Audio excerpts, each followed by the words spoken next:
أما بعد أيها الإخوة المسلمون أيتها الأخوات المسلمات عن تميم الداري رضي الله عنه أن النبي صلى الله عليه وسلم قال الدين النصيحة قلنا لمن قال لله ولكتابه ولرسوله ولأئمة المسلمين وعامتهم. Selon Tamim ad-Dari, le prophète sallallahu alayhi wa sallam a dit: la religion est basée sur la loyauté. On lui demanda envers qui, ya Rasulallah? Il dit envers Dieu, tout d'abord, envers son livre, son messager, les imams et l'ensemble de la communauté. Et ici, nous allons nous intéresser à un sens restreint du hadith, qui est le fait de conseiller les gens. Ad-din al-nasiha dans le sens du fait de conseiller. Wal-nasihatu ayyuha al-ikhwa da'bu al-anbiya'i wal-mursalina min qabl. Le prophète sallallahu alayhi wa sallam n'est pas le seul à avoir mis en évidence l'importance de cette notion. Tous les prophètes et messagers avant lui s'étaient présentés à leur peuple avec cette qualité. Qala Nuh alayhi salam li qawmi أبلغكم رسالات ربي وأنصح لكم وأعلم من الله ما لا تعلمون. Noé alayhi salam avait dit à son peuple: je viens vous communiquer les messages de mon Seigneur et vous donner de bons conseils. Je sais de la part de Dieu des choses que vous ne pouvez pas savoir. وقال هود عليه السلام أبلغكم رسالات ربي وأنا لكم ناصح أمين. Houd, de son côté, avait dit: je vous apporte les messages de mon Seigneur et je suis pour vous un conseiller digne de confiance. وقال صالح عليه السلام يا قوم لقد أبلغتكم رسالة ربي ونصحت لكم ولكن لا تحبون الناصحين. Ô mon peuple, dit Salih, je vous ai bien transmis le message de mon Seigneur, je vous ai loyalement conseillé, mais vous n'aimez pas les gens loyaux qui donnent des conseils. وهكذا في آيات كثيرة الأنبياء والمرسلون يقولون لقومهم وأنا لكم ناصح أمين وأنا من الناصحين. Et ainsi de suite. On pourrait continuer encore et encore à citer les différents prophètes dans le Coran qui, à maintes reprises, sont cités dans les versets qui mentionnent cette phrase que les prophètes ont dite à leur peuple: je suis pour vous un conseiller loyal, je suis pour vous, je suis venu vous apporter un conseil et je suis digne de confiance et digne de faire en sorte que ce conseil soit des plus loyaux et des plus avisés. وكان النبي صلى الله عليه وسلم خير الناصحين لقومه وللناس أجمعين ومن صفاته أنه كما وصفه الصحابة رضي الله عنهم أجمعين ما مات رسول الله صلى الله عليه وسلم وترك بابا من الخير إلا ودلنا عليه ولا بابا من الشر إلا حذر منه. Le prophète sallallahu alayhi wa sallam était le meilleur des conseillers pour son peuple et pour l'ensemble de l'humanité. Les compagnons disaient d'ailleurs à son propos: le prophète sallallahu alayhi wa sallam ne nous a pas quittés sans qu'il ne nous montre chaque voie qui mène au bien et qu'il ne nous avertisse contre chaque voie qui mène au mal. Donc le prophète alayhi wa sallam a quitté ce bas monde en ayant tout expliqué et montré toutes les voies qui mènent au bien et en ayant averti contre toutes les voies qui mènent au mal.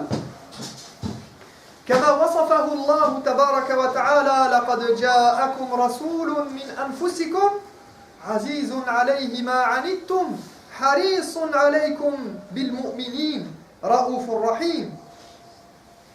Allah subhanahu wa ta'ala décrit d'ailleurs le prophète en disant: un prophète issu de vous-même est venu vers vous, il compatit à ce que vous endurez et il est plein de sollicitude pour vous.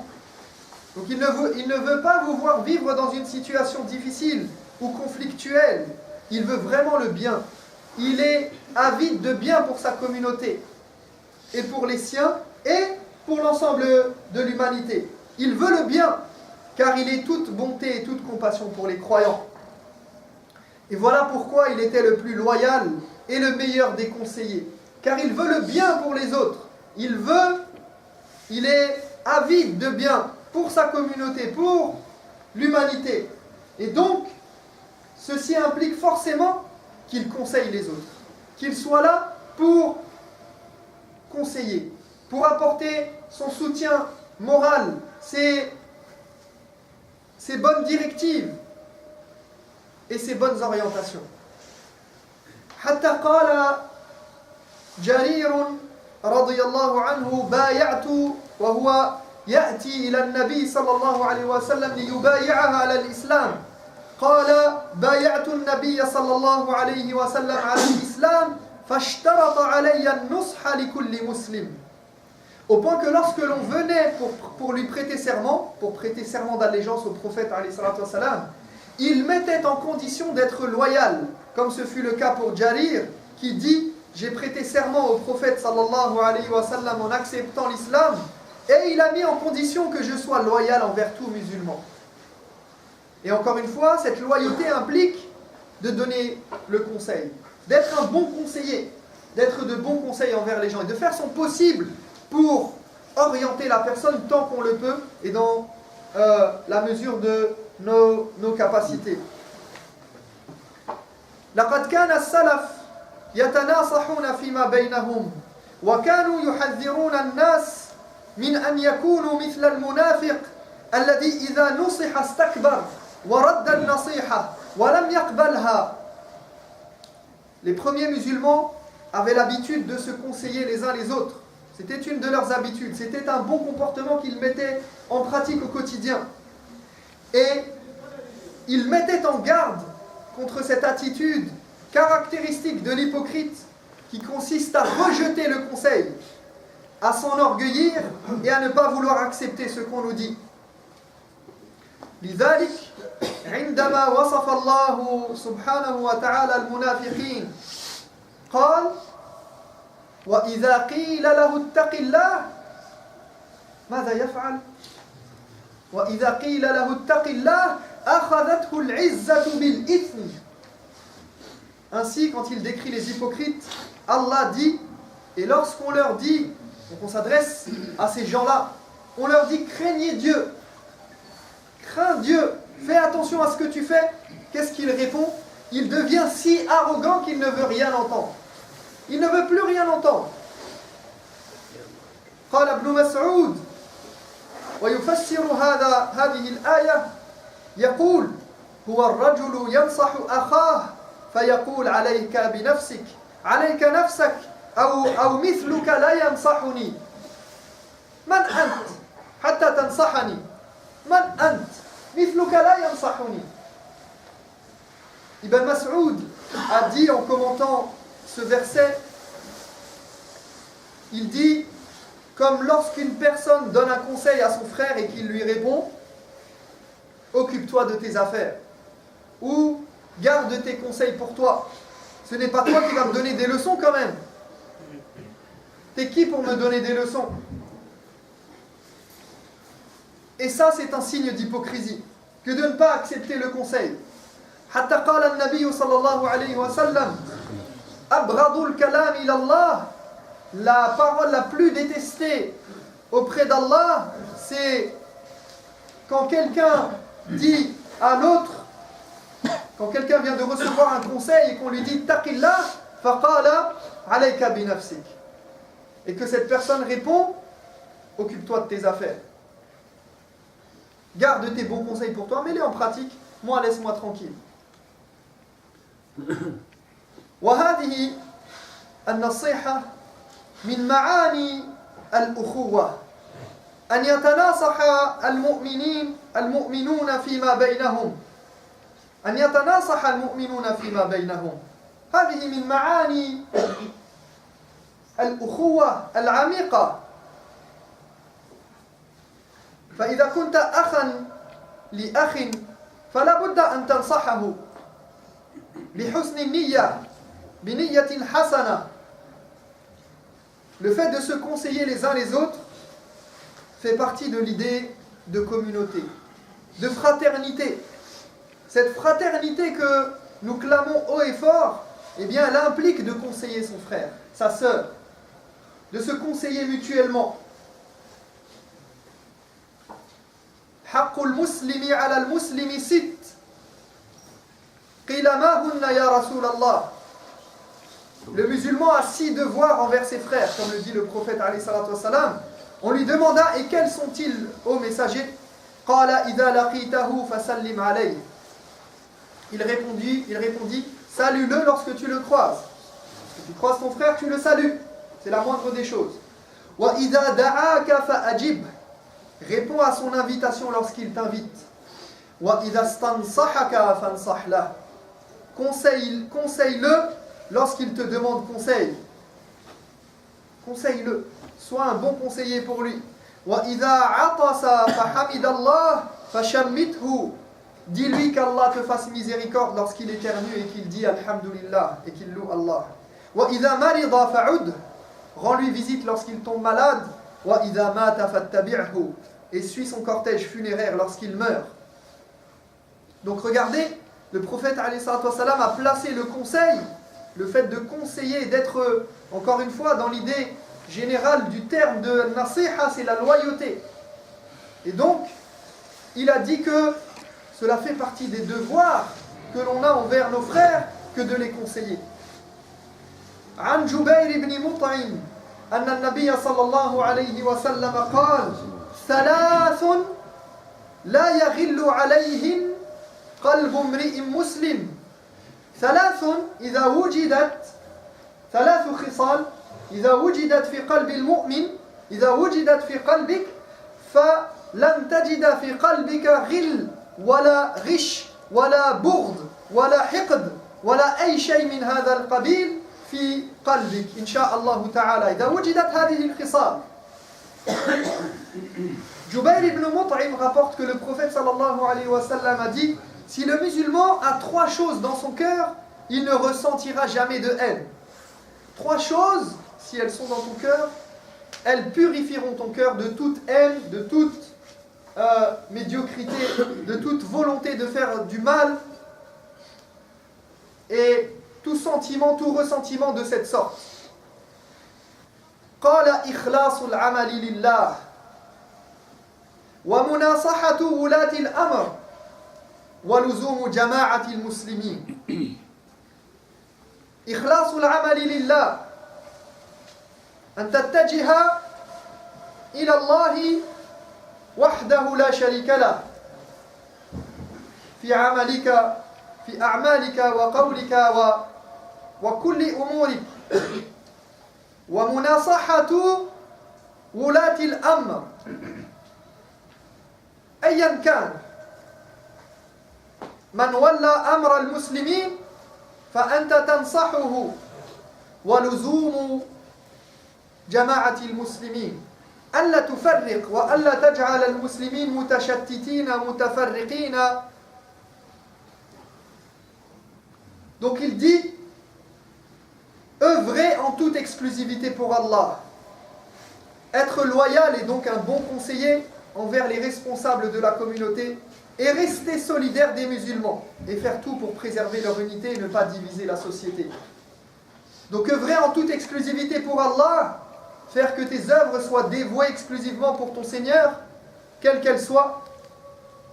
Donc forcément, si tu œuvres de cette manière, eh bien tu n'auras pas dans ton cœur de jalousie, de haine envers les autres. Être loyal envers les responsables, envers quiconque a un minimum de responsabilité dans la société, et notamment chez les musulmans, que ce soit les imams, les responsables associatifs, etc., à différents niveaux. Être loyal, être à leur côté, les aider à se relever lorsqu'ils tombent, lorsqu'ils font des erreurs. Être à leur côté, les conseiller, être de bons conseils, être avec eux. Et regardez, troisièmement, il dit, et rester solidaire avec le groupe, avec al-jama'a wa yadullah ma'a al-jama'a.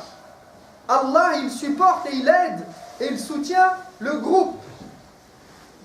Il n'aime pas les gens qui font bande à part, qui disent tout cela là, de toute façon, moi je prie pas à la mosquée parce que j'ai rien à tirer d'eux et ils sont tous il les yazdari annas, il les rabaisse. Ou bien il dit non, moi je suis différent, ou je ne sais pas, moi je suis dans un groupe et eux ils font leur truc.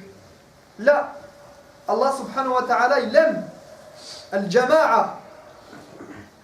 أقول قولي هذا وأستغفر الله لي ولكم فاستغفروه إنه هو الغفور الرحيم.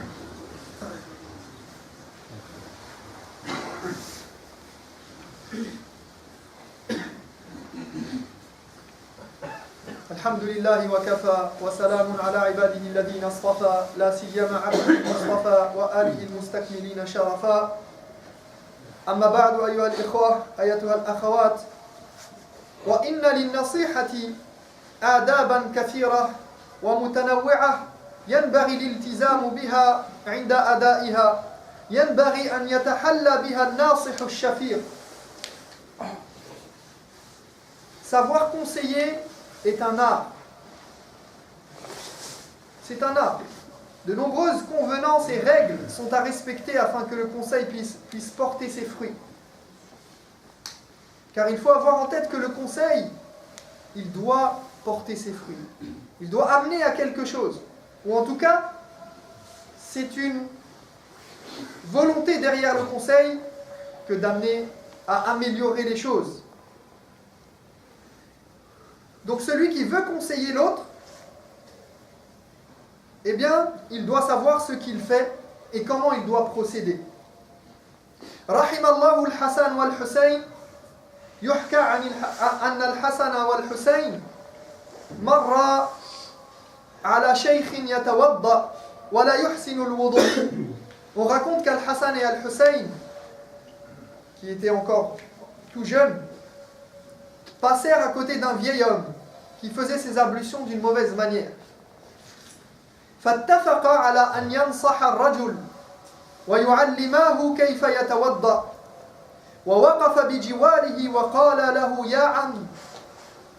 يا عمي انظر أينا أحسن وضوءا، انظر واحكم أنت أينا أحسن وضوءا، من يفعل الوضوء بشكل أحسن من الآخر. Donc ils décidèrent de le conseiller et de lui apprendre à faire ses ablutions. Ils s'approchèrent de lui et lui dirent: Monsieur, et ils sont jeunes encore, c'est des petits enfants, mais qui ont appris la science, qui détiennent un savoir religieux. Et ils disent: Monsieur, pouvez-vous nous dire lequel de nous deux fait le mieux ses ablutions? ثم توضأ كل منهما فإذا بالرجل يرى أنهما يحسنان الوضوء فعلم أنه هو الذي لا يحسنه. Donc ils firent tous deux les ablutions en sa présence, en face de lui. Regardez-nous faire les ablutions et vous allez juger lequel de nous deux fait le mieux ses ablutions. Et l'homme finit par réaliser que c'était lui qui ne faisait pas bien ses ablutions, contrairement à eux. Donc il a remarqué, il s'est dit, et eux ils expliquent au fur et à mesure, ils disent: bah voilà, moi je fais ceci parce que le prophète sallallahu alayhi wa sallam a fait cela, il a dit ceci, etc.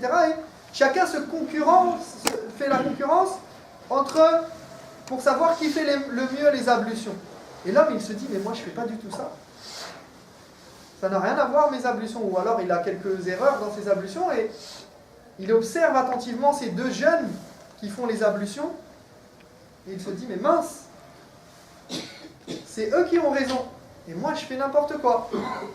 C'est donc de manière détournée, avec sagesse, qu'ils ont réussi à le conseiller et lui enseigner comment faire les ablutions, à rectifier un mal, à rectifier quelque chose qui n'allait pas.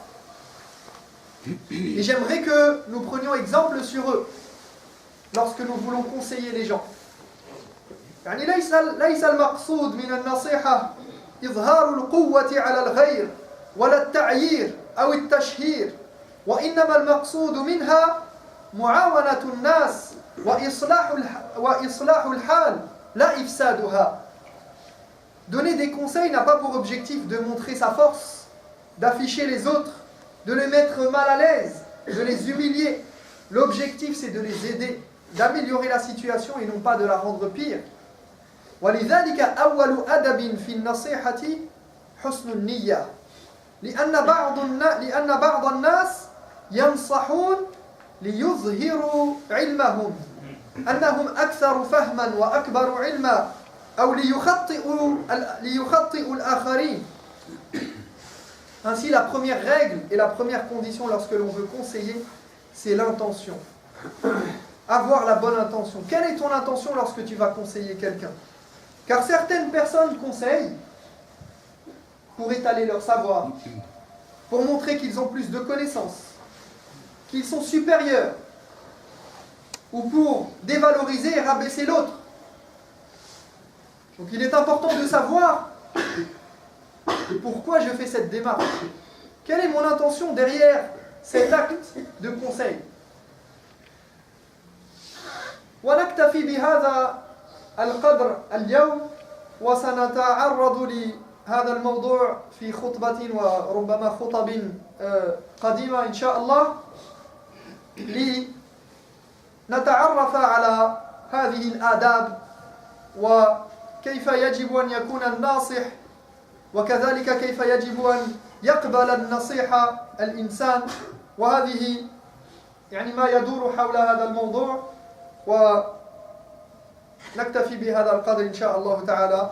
Donc pour aujourd'hui on va se contenter de ceci et Inch'Allah dans les prochaines khutbahs on essaiera de traiter ce sujet encore plus en profondeur et de parler de ces règles de convenance et de bienséance qui entourent le fait de conseiller et comment on doit conseiller l'autre, mais aussi également comment on doit recevoir le conseil. Car c'est une chose qui fait partie intégrante de notre quotidien et c'est quelque chose que nous devons apprendre et mettre en pratique et maîtriser afin que les relations soient plus cordiales et que l'unité de la Ummah soit préservée, Inch'Allah ta'ala.